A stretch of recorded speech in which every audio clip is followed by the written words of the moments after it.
Bonjour à vous, je m'appelle Mélanie et je vous emmène avec moi aujourd'hui pour suivre l'une des journées fertilité des sols organisées par Terrena. Nous sommes à Limalange, j'enfile mes bottes et je me rends sur les ateliers prévus pour la matinée. La météo n'est pas la meilleure qui soit, mais ça n'a pas empêché environ 200 agriculteurs de se joindre à l'événement. On est équipé d'audio guides, c'est vraiment pas mal pour entendre ce que les animateurs ont à nous dire.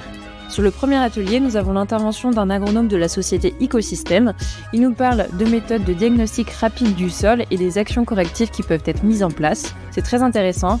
Il fait un profil 3D, il y avait également une fausse pédologique.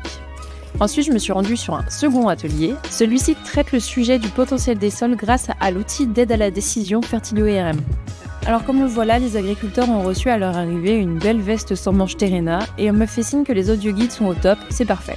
Donc on a deux animateurs sur cet atelier, d'une part Nicolas Bloch qui est pédologue chez Terrena et d'autre part Thomas Pitra qui est directeur commercial de Geocarta, une entreprise qui est spécialisée dans la géophysique du sol.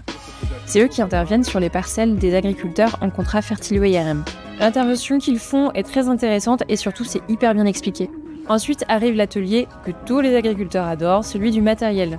Là, on y retrouve Ludovic Pat qui nous explique comment, grâce au matériel, il est possible de préserver et restaurer la structure des sols. On y a retrouvé quelques têtes que l'on connaît très bien chez Terrena. Pour conclure la matinée, on a l'atelier dédié aux couverts végétaux.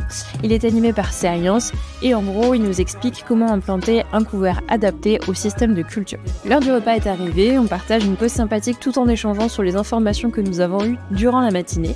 D'ailleurs, j'ai deux personnes qui nous en disent quelques mots. Ça nous apporte pas mal de points de réflexion pour mieux travailler, améliorer les sols, parce qu'on sait très bien que avec le changement climatique, toutes les réglementations qui arrivent au fur et à mesure du temps, on va pas tout faire avec la chimie. Donc c'est des rendez-vous très intéressants, il y a des échanges entre agriculteurs et techniciens, sur le terrain notamment. Ça permet, je trouve, de réveiller les esprits tout en réveillant le terrain. Hop, on repart pour l'après-midi qui se déroule en intérieur sous un format de conférence interactive.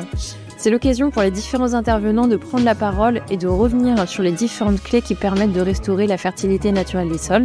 L'idée, c'est qu'il y ait de la discussion et c'est ce qui s'est produit. C'est vraiment très riche de voir des échanges aussi constructifs. Il reste encore des journées fertilité des sols à venir, donc si ça vous intéresse, n'hésitez pas à vous rapprocher de votre technicien en production végétale. Il saura vous dire comment faire pour vous inscrire. Moi, je vous laisse avec l'agriculteur qui nous a accueillis pour cette journée fertilité des sols. À très bientôt.